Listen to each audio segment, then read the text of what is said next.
Hey, Fitheads. Today we talk with Heber Cannon of the Buttery Bros.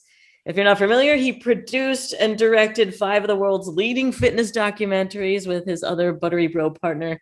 He is a very fit member of the CrossFit community, has seen it all from the very beginning, and had a lot of really cool insights.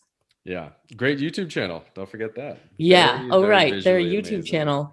So much fun. It's funny to see the documentary stuff be so like clean and polished, and then the YouTube channel be like sort of more weekly, but also really clean and polished. Very clean and Also, polished. I I was was like, what like, do you say? "Hey, man, cut it out." It was fun. It was yeah, it was really fun to talk to him. We got some like behind the scenes scoops from Mm. the games and all of like him dealing with the top level athletes, and it was fun. It was really fun.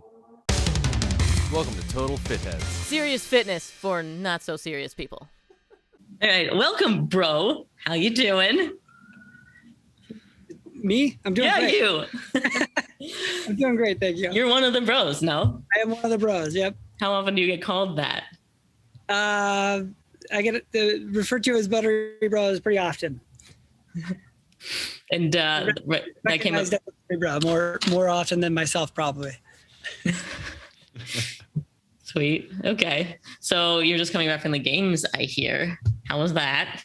Games were wild. It was fun. It was fun to be back at an in-person event with a massive crowd and stacked level of athletes, which we haven't seen since 2019. So it was, for the sport of fitness, it was an awesome event. Yeah, I'm super jealous. Does it feel like anything was different coming back to it?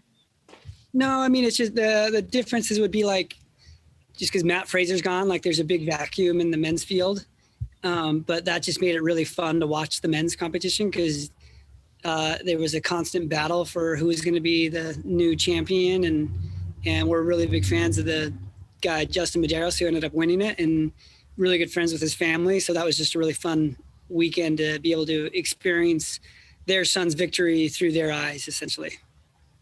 Yeah, that's so awesome. So you're saying that you feel like generally people like it better when there's more competition versus just mad crushing everyone, because that also seems fun. I think there's both sides of it. And you had that this year with Tia on the female side, like Right. Tia was untouchable. And so you still had a story of dominance on one field, but for the men, it was a constant shift. Do you feel like Matt would ever come back? What's your take on that? My take is I would love to see Matt come back. Knowing him personally, I don't think that he has the motivation to want to come back, just because I think one of the big factors driving him initially was, being the best there ever was and money.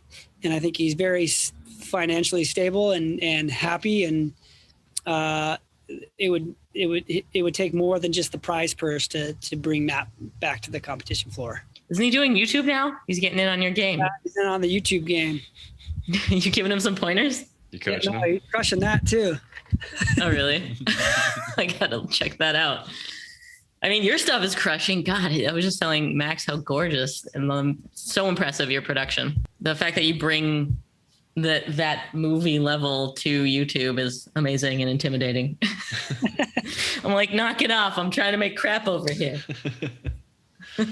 What's your filming process like, or editing? I mean, you turn this stuff around so quickly, and it's so pretty. Well, for those for the YouTube shows, we have kind of a process of we'll shoot all day. We either upload to a server where our assistant editor will download and make a rough cut, or like at the games, he was on site, so he would just take the cards and go offload them and start editing. And then at the games, we were trying to do an episode a day. So we would shoot all day. He would be editing either the RV or the media room.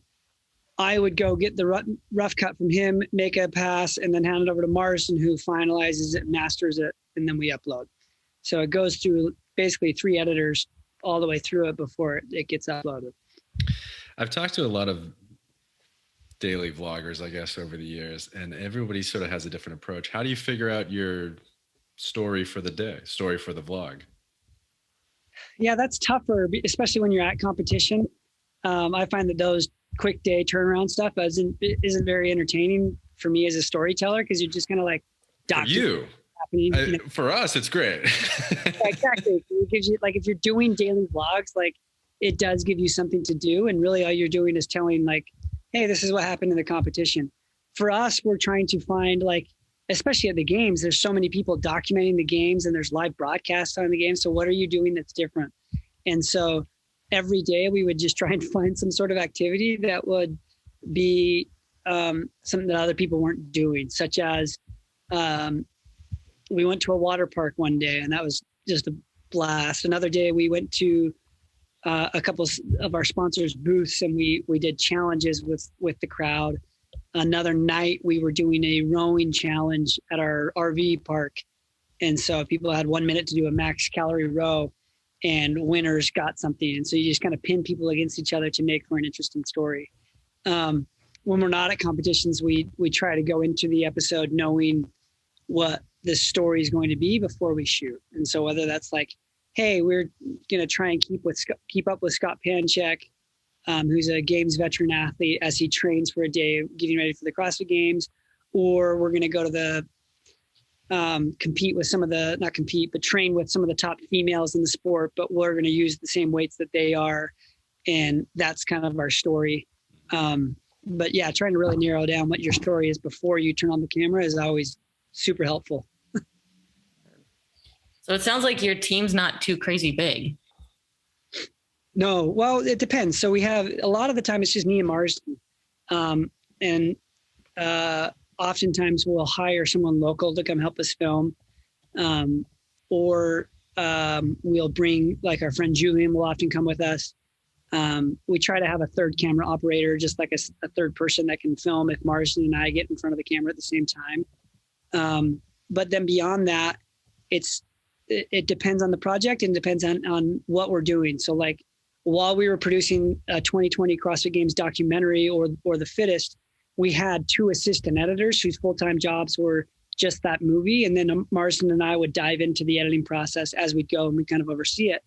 On any given day for Buttery Bros content, we'll have Marsden, myself, and then 1 to 2 other assistant editors, and then Julian, who's doing all of our motion graphics. Cool. Yeah, which are gorgeous, by the way. That's Yeah, so cool. He's the sauce boss. Are they all CrossFitters? Yeah, for the most part, we've hired, I guess most of them are CrossFitters. We've had some people who aren't CrossFitters, and they've been great, but it's just easier to ask for something when they know the language of CrossFit. Sure. Plus that camera gets pretty heavy. Yeah. Shoulder day. Can you tell us about your start in CrossFit? How did you get into it? Yeah, so in 2008, I guess it was, the movie 300 came out, and they had this behind the scenes on how the actors got ginormous and jacked. They were doing, basically, they didn't call it CrossFit, but they were doing CrossFit. Mark Twight, the trainer of the stars, was friends with Glassman, the former owner of CrossFit, and had been doing CrossFit, and then left and kind of started his own thing. So they were doing this training in this video, and I thought that looked kind of cool. Well, flash forward 6 months from then, I was gathering with some friends, and one of them had lost a ton of weight. And I was like, Ben, how did you lose all this weight? And he showed me a picture of this gym he'd been going to, and it looked like the training from the movie 300. And I was like, oh, I want to go do that. So the next morning I went to CrossFit 801, which is a local, they've closed down, but a gym not too far from where I'm living now. And that guy who was kind of overweight at the time beat me in the workout of the day, which was like wall balls and box jumps. And I couldn't get below parallel to save my life. And I was like, that guy's not more fit than me. I immediately drank the Kool-Aid, and I wanted to beat him. And so then I went back, and I don't think I've ever lost to him in a workout again. But but I immediately fell in love with it and started doing it that day, which, was October of 2008. So almost 13 years now. Oh, gee. Wow. Yeah. Max, that's when you first heard about it too, that movie, right? I feel like it was a lot of people's. Yeah, there was a gym. I think that behind the scenes thing, and there was a guy doing thrusters, and I was like, what is that? And then it was called something else, I forget, Jim Jones maybe or something. I can't remember, but it was cool. And then, but it like mimicked a lot of that was the gateway drug for a lot of us, I think. Yeah, a lot of people in that era found it through that for sure. Yeah. And Mark, I actually saw him a couple of weeks ago, and I told him that. I was like, I don't know if you realized what an impact you've had for a competitive company, but I think a lot of people found CrossFit through you. That's pretty cool. What programming do you follow now? I've been doing a lot of, since like October of last year, 2020, I've been doing a lot more bodybuilding, functional, like less functional fitness and high intensity training. And through all Allie, are you clutching your pearls right now? Oh my goodness. That's amazing. We just had a bodybuilder on, actually. We've been obsessed with hypertrophy. Anyway, go on. Yeah, it's my new jam. I've been following Dave Lipson's Thunderbro program, and then a little bit of like, I've had the pleasure of being able to work out with Kai Green, Juji Mufu, Steve Cook, some very top end physique and bodybuilding people. And so just things I've learned from them, I've included in things I've been doing for the last, 9 months or so. Isn't there times where you have to film something and then you just got to throw in whatever that workout is and it messes up your programming? I mean, I'm not too like tied to a program, so it doesn't really matter. And so I know like I'm going to do, especially with how much I travel, like when I can, I will follow that routine, but I'm not like I'm not pulling my hair out if I have to add in another workout or do something different. Yeah. Do you have any sort of tips for traveling and staying fit since you're doing that so much? Yeah, but see, for me, I'm lucky that when I'm traveling, I'm like, what part of the reason why I'm going places is to work out. Yeah. So it's not like, oh, where am I going to find the time to work out? It's like, hey, we're going here and we're probably going to spend too much time at the gym as it is. So I'm not the best person to go to for advice with that, other than to say like, if you are traveling or when I am going on like a family vacation, it's a non-negotiable for me because I'm a better person and nicer if I work out. And so I always try to schedule either a time in the morning or I try to train around like 4 or 5 in the afternoon and make sure that I hit that window. I get that endorphin boost. And it's something that like people always ask, like, how do you find time to do this? That's my life. It's what I do. If I'm not doing that, I'm frustrated and I'm going to be unhappy. So make time. What about nutrition when you're traveling? That's always rough for me. So I've been counting macros since for a really long time. Okay. Macro. So Max drank the Kool-Aid for a day and I was like, this is hard. Forget it. I tried it. It was tough. I have a girlfriend who likes to go out to eat to dinner a lot. And so then I'm looking at the menu and I'm like, I see there's lasagna, but it doesn't have it. There's no breakdown here. Do you know what that is? And the poor waiter would be like, what are you talking about? And I'm like, sorry, forget it. Sorry. I'll just take a salad. I try to, so I've been following macros since like 2015 really. And then I got a nutrition coach in 2018 who helped me really dial it in. And then starting my YouTube channel and Buttery Bros, I wasn't able to pay attention to it as much. And then when I started this, like I would do it, but every month or so, I would just kind of realign my macros. Then in October of last year, I was like, okay, I'm getting back into it. And I've been doing macros probably 90% of the time since then. When I travel, I find the biggest thing when I'm counting macros is that I'm just not eating enough. And so I don't worry much about my fats or my carbs. I just really try to hit my protein number when I'm traveling. And that's the only number I worry about, but I eat anywhere and anything just because I'm less worried about overeating because of how much I'm training when I'm on the road and lack of sleep, and more interested in the amount of calories that I'm actually getting in. Yeah, that makes sense. That's kind of my strategy too. Although I kind of do look at calories, like keep my intake even, but have to hit that protein goal, which when you stop doing it, you realize how little you would get if you weren't paying attention. Exactly. Yeah. Well, tell us about your experience with a nutritionist. Did that make a difference? How did you decide to do that? And then once you started, what was it like? Yeah. So there's this company called Working Against Gravity.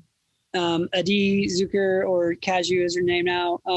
Adi is a good friend of mine, and she runs that company, and she had been doing nutrition for like a ton of the top CrossFit Games athletes like Brooke Wells, Katrin David's daughter. And she found out that I was doing macros and was like, hey, do you want to coach? And I said, sure, I'd love it. And she said, okay, I'll be your coach. And I was like, her list of clientele was insane. And then me. So it was like all CrossFit Games athletes and then Heber. And I was like, I'm not amongst these people. This is happy to be here. Yeah, I'm happy to be here. So it put a lot of pressure on me to be like, hey, I want to make sure I hit not only my numbers, but my check-ins and everything. And it gave me great motivation for the first 6 months where I was stoked to be reporting to someone. It just gave you some accountability. I'd been doing it on my own for, probably 2 or 3 years at that point, but I hadn't had anyone that like really knew what they were doing in terms of coaching me. And so she helped me tweak my numbers a little bit and then figure out what to do on days where I'm not training versus days that I'm training harder. And then coordinating with her if I'm doing like a competition where I have 3 events in a day. And so just learning how to tweak my physical needs based on what I'm doing in the day. And so that was a really big factor. And then as stupid as it sounds, like taking a weekly photograph for your check-in, like it helps you to track over, you might not notice the changes that you made, but when you look back 6 months, you see a huge difference. And then you get to a point where I can look back 2 weeks ago and I noticed like, hey, I'm a lot more cut or ripped here. And that's because of how consistent I was versus like going to the CrossFit Games and then coming home and not being able to sleep. I can see a difference. And so that's been kind of fun too. Interesting. Now I feel like I want to do that too. I always think, oh, well, I'm Instagramming every day, so I can just look back at how I looked, but all of those are very curated. And so it is better to do it same spot, not trying to look good, just whatever. Well, you do your yearly, don't you? In the same doorway? Yes, once a year. But that's also, I'm trying to look good for, to look like the check-in made progress. And I don't know. There's something about like not publicly putting up a photo and just objectively trying to look at yourself. Max is not doing this at all. He doesn't even own a mirror. Look at his place. No mirrors. We just moved. We still don't have any mirrors. I'm just taking selfies all day long. This is a makeup vanity for, when I have to make up some abs on real quick. 300. That was the other, one of my favorite parts of 300 was how many people did spray tan abs. I don't know if you remember that. Did you find you're like more accountable now, or has that ever been a problem? Because I feel like a lot of times, I know with Brian, we talked last week, we had another trainer on, and he was like, so many of my clients find that accountability is a big thing for them. And I think I'm accountable, but then like looking back on it, I'm like, I don't know. And then when I was trying, I was taking pictures of my food every day, and there was a string of, oh, wow, I am eating more crappy meals than I thought, or I haven't strung together good meals and as tight as I thought I was going to. Did you find any change in accountability that way, or is that something you already were pretty good at? I just found that I was eating more specifically to the macro needs. And so like, ironically, like I would never order a lasagna because it's too confusing what the numbers would be. Mm-hmm. But I know like, okay, if I go have a burger, I know what that burger is going to look like. And I can kind of find something in the app that matches what that burger is based on a macro breakdown. Sure. And so, yeah, I think that's the biggest thing is figuring out foods that are easy to associate with either other meals that you've had that are similar, or just years of knowing like, okay, if I eat this is what that macro breakdown is. And so I try to have at least 2 meals at home a day. And then on the third one, I'm not worried about it, but I'm figuring out like what that macro breakdown is. That's exactly where I got stuck.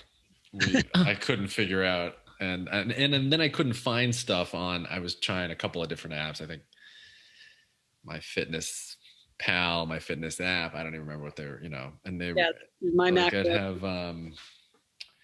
I'd have chicken fingers. Not great, but I just wanted to know what it was. And it was like one thing said it was, X, and another thing said it was 10X, or, you know what I mean? Like the numbers were just so wildly off. I'm like, what am I doing? What is this? How do you track this? I was discouraging.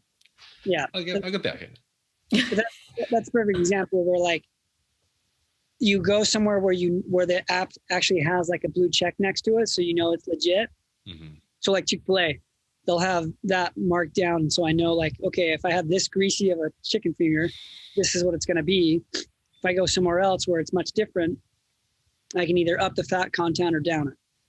So you kind of have like your metric that you base everything else off. Yeah, for me, it started with just cooking at home and weighing all the stuff and getting a feel for it for, I don't know, 5 years. And then you can go to Chick-fil-A. Just wing it. You look great, Max. You're fine. I feel great. I feel like I look great. I don't know. I haven't taken a picture.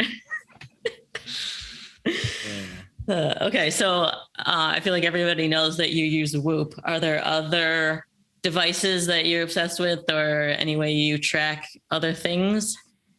Whoop's definitely the number one thing I use for any and everything in terms of outside of just nutrition. So MyFitnessPal is the app I use, but I mainly use Whoop for tracking sleep, and then those are my two kind of barometers for where I'm at health wise.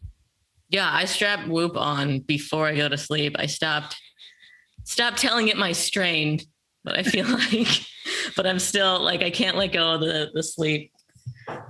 Just waking up and seeing that number is, I don't know, obsessing. What?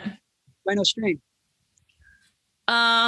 Because I switched to bodybuilding, and then it says like, hey, get off the couch, even though I just kicked my own butt for 2 hours. So that's why I was kind of like, whatever, I just won't wear it. It's fine. Yeah, it seems that it's for sure that it rewards cardio more. So that's kind of why. What was I going to say? Oh, supplements. Do you have anything that you're into? What are your secrets? So me and Matt Fraser in Marsden, and then two other guys are launching a supplement company in September called PODIUM. I love it so much. PODIUM. And one of the big things that I learned, so I've had the pleasure of traveling and being around top athletes in the CrossFit space for the last like 10 years, really since 2009. And one supplement that we saw a lot of people take, but they always added something to, is you'd see people take BCAAs and then they would add salt to it, because like for electrolytes, they're made for bodybuilders who don't want to have sodium because they don't, like they're made to make you look good. We want to perform well. So we have a supplement called Hydro and Salt, which is basically BCAAs with salt added to them for a lot more electrolytes. So it gives you a lot more of a replenishing stores of things that you've lost while sweating. That's one that I drink regularly. I'll have that twice a day. And then just protein is probably the other thing. Yeah. Do you have timing on that, or is it just whenever? Just whenever. I'll try and have a shake after I work out with, like, it sounds funny, but I have to have a lot of carbs for my macros. So I'll have a bowl of cereal with a protein shake after, like, if it's a gnarly leg day, my go-to is Fruity Pebbles with 30 grams of protein to wash it down. My God. Wait, you mean, not in the bowl? No. Okay. No. Sorry. Do it in the bowl. Why not? Oh my God. Why not? It would be so sweet. I've done that before. I did that once, really? and it was not very good. Not very good. Glowing review. It was like a fruity protein mix. Like, I want to say it had something like, it was supposed to be like a Fruity Pebbles mix. And then I poured that into Pebbles. No good. No good. Okay. I mean, it's no chicken breast shake. Yeah, exactly. Yeah. Which we've all done, obviously. We've not all done. Max has done. Yeah. I believe his review was also not good. Wouldn't recommend, I think, was my review. You just throw chicken breast into a blender?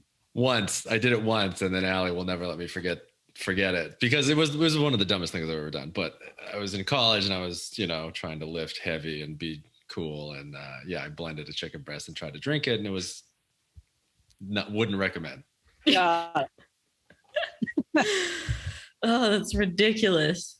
Wait, you talked about Are you doing like carb cycling? Because you're switching what you're doing on training days versus not?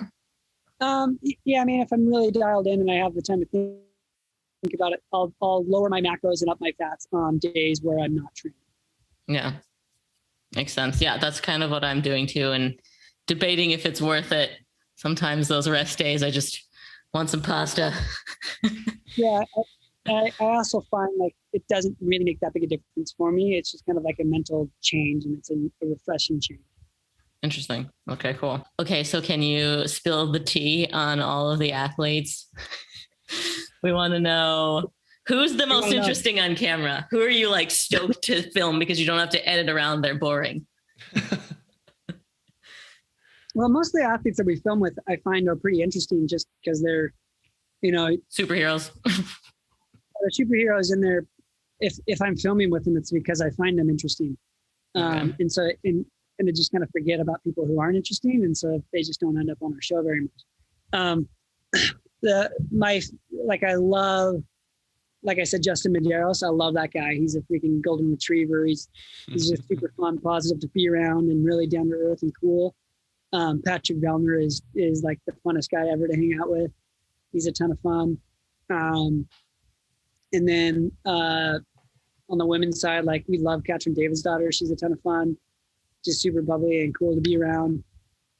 There's not really anyone that I'm like avoiding with the camera. And this year the games was really weird because we didn't have like behind the scenes access. So we would just be there on the sideline with like every other reporter with the camera.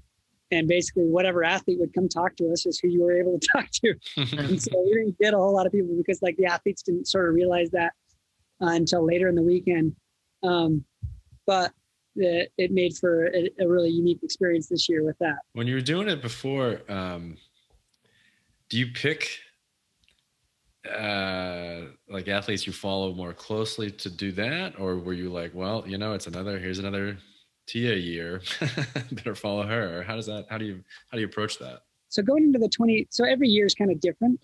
And especially because every year the number of athletes competing has changed, and it's always kind of frustrating because you could have like one year it was 40 men, 40 women.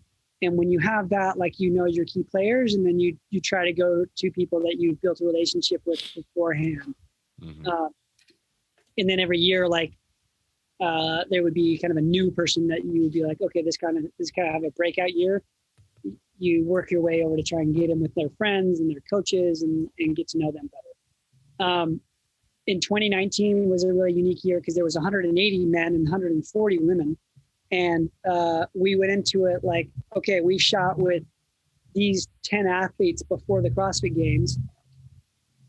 We're going to narrow, like, it doesn't matter what happens to these 10. If the only problem is going to be if all 10 of them don't make it to the last day. But we have Tia and Nat in there, so they're kind of a shoo-in. They're going to make it to the day. And then we got kind of lucky that there's a handful of athletes that made it from the 150 down to the top 10 to be able to be there for the final day. But we had people that we were following that got cut as well. So you have the drama of like Sarah Sigmundsdottir or Brooke Wells, who steps on the line and doesn't move on because she had a penalty. Like, that's a dramatic story, and we were able to follow that because we followed her. So it's not always about the story of who's on top of the podium. It's the story of the event. And sometimes you got to get with people that are in 30th place for that to be a full story. At the 2020 games, so that's our newest movie that just came out a couple of weeks ago, there was only 5 men and 5 women. So we were able to get with all 10 of them the entire weekend.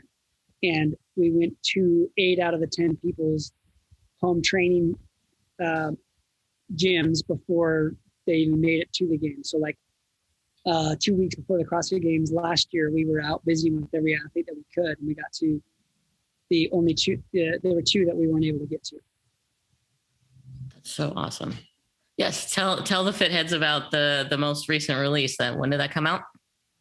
So our new movie came out July like 20th or something. It was the #1 movie in America, and I would say actually worldwide for like 2 days on Apple TV, which was kind of cool. And it is now available. Top of the podium. That's right. And yeah, it's available now on Amazon, YouTube, anywhere you can rent or download. Sweet. I'm gonna watch it while doing a Metcon, obviously. Yeah, obviously, yeah. Or biking, get cardio in. Is there anything that happened crazy on camera that you couldn't include for some reason? Oh yeah. But I don't know how much about that I can say, other than like, if you go look back at what happened as a company to CrossFit in June of 2020, there was a whole implosion. We partnered with CrossFit on that movie, and they were only allowed to say, they could only say so much and wanted to say so much. So they allow us to go into that a little bit, but not as much as that we would have liked to. And that's okay. Like, that's just part of the deal. We were able to go make that movie, and it was cool of CrossFit to even include any of that drama of what happened last year. Interesting. Yeah, that was my other question, like your take on it, but I guess it's in the film. Some of it, yeah. Okay. Have you ever had a like crazy fan moment? Yeah, so I was in the weirdest one ever. Like, there's always weird ones. Like last week, we hosted a wedding at the CrossFit Games for a couple that wanted us to marry them. That was weird. But even still, like, that was semi-expected because I just reached out in the DMs. The weirdest, like, fan kind of freaking out moment was I was with this rookie named Jason Hopper, and I was in Greenville, South Carolina, and I was in shotgun of his car. So he's sitting in the driver's seat, I'm sitting in shotgun, and kitty corner coming the opposite direction in a car was a cop who was driving through an intersection. And the cop saw me from over the seat, slammed on his brakes, blocked the intersection. He goes, "Oh my gosh, it's the Buttery Bros." In the middle of like some city I've never been. He stopped traffic, and I was like, "Oh, hello, officer. Thank you." You're like, where's my vlog camera? Ironically, so cool. It was on my lap. I didn't have it on, but opportunity missed. But yeah, and Jason Hopper was like, "Who are you?" That's awesome. That was the weirdest experience I've had with a fan recognizing me. I love it. What's been your favorite film to work on? I think to date it's been The Fittest. So that's the story of the 2019 movie. It would be The Fittest and then Froning. Fittest because it was our first independent one where we weren't like, where I wasn't an employee of CrossFit. We self-funded the whole thing. And we basically slaved to start the Buttery Bros to be able to justify being places and having sponsorships and brands work with us on our YouTube. And so it was just like a really grassroots grind of a production year. And the ride that has propelled us to have has just been insane. It's been so cool. That's dope. Yeah, it worked. Kick ass. So since you've been here in CrossFit for so long, how have you seen the sport evolve? Well, I think just the physical capacity of the athletes is absolutely mind-boggling. Yeah. And it's been really cool to see it's still happening, and there's still a lot of room for it, but the professionalism of the athletes and being able to be financially successful in the sport as an athlete. I think that's a massive thing. And so seeing financial opportunities for athletes grow has been really cool. Yeah, when you look at what they were doing in the first games versus the performance now, it's such a huge jump. And now I'm thinking, how can you get fitter? You know, haven't we reached peak fitness? We can't beat ourselves, but it seems that they keep doing it. Yeah, it's like looking at what the women are snatching, what the men are lifting, how fast they're running. Like Tia is a freak. Like you never back in the day, like we always used to say, like, you didn't have to win events, you had to take sixth place in like everything. Mm-hmm. But that's not the case anymore. Like Tia is winning everything. Like there's probably 2 events every year where it's like, yeah, she'll struggle on the handstand thing and maybe one other event, but she is a threat to win 12 out of the 13 events of the weekend, you know, and Matt was the same way, where it didn't matter what was thrown at him. Matt could potentially win it. Have you seen, I mean, you've seen them training. You've seen some of the highest level athletes in their home turf training and getting ready for this. When's the last time something like shocked you in someone's training? Oh, probably Mal O'Brien, mainly because she's a 17-year-old girl out of Des Moines, Iowa. And her volume was absolutely insane. Volume. Her volume, and then her kind of laissez-faire attitude. So we went out to her on a weekend, which was called the Age Group Online Qualifiers. So she had qualified to go to Granite Games to potentially win a spot to go to the CrossFit Games. In case she didn't make it, she did this online competition, which would then put her into the teenage division. So if she doesn't make it to the CrossFit Games, she can still compete as a teenager. And so for every other teenager in America or the world, like if you're competing, this is a big weekend for you. For her, it was like a nuisance to her training. So I went and I did the master's version, so like the old people's version of the workout. And she did the teenage versions, and we would do every workout together. We finished day one, which was like 2 or 3 workouts. And she's like, okay, now my training's going to start. You have to have a whole day of training after, which like the next day was another day of competition. And she woke up the next morning, did all the competition workouts, and then started her day of training again. And she won the teenage group online qualifier, like, with this kind of laissez-faire, like, yeah, I'm going to just show, I'll just do these for fun as part of like my morning warm-up. And her volume was very high. It makes me think that my slow recovery is due to age. That's so cool. I also want to talk about your blender drop. Mostly I just want to say to the fit heads that their glasses look so cool. Go check them out. Yeah, that's awesome. But yeah, we partnered with Blenders is one of the first brands that we started working with as a company. I love that guy, love those guys. And we launched our first pair of signature series with them July 22nd. Max, do you want to ask the one question we ask everyone? We only have one. One sort of selfish question. How do you incorporate, or do you incorporate alcohol into your training? Well, I'm a boring answer for that because I don't drink alcohol. So, ooh, is that health reasons? No, I'm Mormon or LDS, and so I've just never had alcohol. I've never had a desire to it. I know I have a very addictive personality, hence the addiction to fitness. And so I grew up with my uncle going through rehab, living with us so that he could get through it, and saw the kind of gnarly effects that it had on him, and recognized at that age, like, I get addicted to things really easily. I'm going to avoid that so I don't have any problems with it growing up. Smart. Yeah, makes sense. Interesting. Yeah, because we ask people this a lot, and I forget about the fact that most of the people we talk to are probably addicted to fitness and could be other things too. Yeah. Yeah. Interesting. Wide range though of answers. I mean, again, in the top tier athletes though, I can't imagine you get a lot of behind the scenes footage. Are they funneling beers behind the scenes, or are they? Not really. Like, you'll see athletes celebrate and drink after a competition. A lot of the times that we're gating with athletes, it's during like training.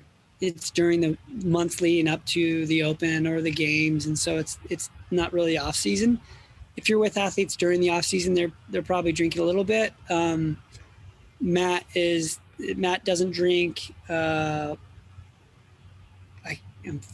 saw Tia drink it after the games. So it just depends on the athlete and what their ideals are, I guess. So the majority of them will definitely have a drink every now and then, but most of the time not during season. Yeah, I can't imagine you cannot be the fittest on earth with any sort of deviance on anything. Well, I mean, it depends. So like a lot of people used to think that like, oh, Matt Fraser would never have sugar. Like he would never do this, but they just don't understand nutrition. And like, there's a big difference between training for health and training for fitness. And they do go hand in hand, but if you're if you're trying to be the fittest on earth for a weekend and you're trying to recover, part of what you need is glycogen. And so you would have like gummy bears. Yeah, I see a lot of CrossFit athletes downing gummy worms or gummy bears or Snickers bars before or after workouts. Fruit Loops, apparently. Yeah, I'm a big Fruit Loops guy. And so, like, but on the other side of that, like, I wouldn't recommend that to my dad, who's like 80 and doesn't need that sugar spike. He needs to be more on like a ketogenic type of a diet. And so CrossFit Games athletes and the way I train is very different than what I would recommend to certain people that are affected by sugar in a different way.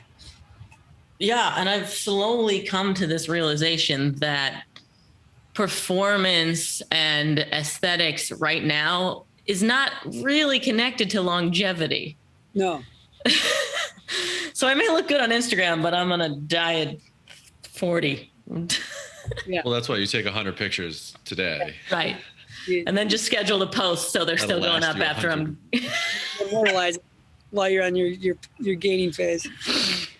All right. Well, this has been awesome. Thank you so much for chatting with us. Of course. And let the Fitheads know where they can find your stuff and your supplements and whatever else you got coming up. So I'm on Instagram at Heber Cannon or at Buttery Bros. Our supplement company is on Instagram is 321 PODIUM. And those are kind of the three places that you can reach us and keep in touch. Awesome. Thanks again. Of course. Thank you guys. Thanks for having me. Sweet. And thank you to the Fitheads. If you're on Apple Podcasts, please rate and review because that makes a huge difference for our podcast. And we will see you next week.